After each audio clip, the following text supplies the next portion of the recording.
আমার শোনা ছাড়া আমার ভালো লাগবে না মধু। আসসালামু আলাইকুম মা। ওয়ালাইকুম আসসালাম। চলে এসে মধু? এই দেখো ক্লাস 2 থেকে চলে এসেছে। ওরে বাবারে, তুমি জানো তোমাকে ছাড়া আজকে সারাদিন আমার ভালো লাগছে না। আমার তো ভালো লাগছে না, তুমি ছিলে না, ভাইয়া ছিলে না। হুম। আর বাবারে বাবারে 3টি বেজে গেছে, আগে ছুটি দিত 11টার সময়। 3টে বেজে গেছে সোনা, তুমি আজ খাবা কখন? আসো আসো আসো। ওরে বাবারে, আমার শোনা ছাড়া আমার ভালো লাগবে না মধু। কত মিস করছিলাম আমি সারাদিন। তো বন্ধুরা, এই যে আমার শাহির বাবু অবশেষে বাড়ি চলে এসছে স্কুল থেকে। প্রথম ক্লাস আজকে হইল। তো ক্লাস ভালো হয়েছে মধু? হ্যাঁ, হ্যাঁ ভালো হয়েছে। বুঝছে পেরিল তো পড়া। হ্যাঁ মা, আজকে কি রান্না করছো?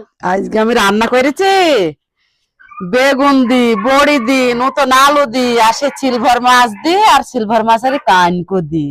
আগেকার মতো, আগে আমার মারা মুখে রান্না করতে, আমি সেইভাবে রান্না করে চাইছি। তো ঠিক আছে ঠিক আছে, তাহলে আমাকে ভাত দাও।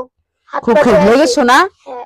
তো খিদে তো লাগবে, অল্প টিফিন দিলাম, লুডো জাইন দি। তো যাও হাত পা ধুয়ে আসো গা, আমি খাবার রেডি করছি, হবে তো? ঠিক আছে, তাহলে আমি যাই। ঠিক আছে, যাও শোনা।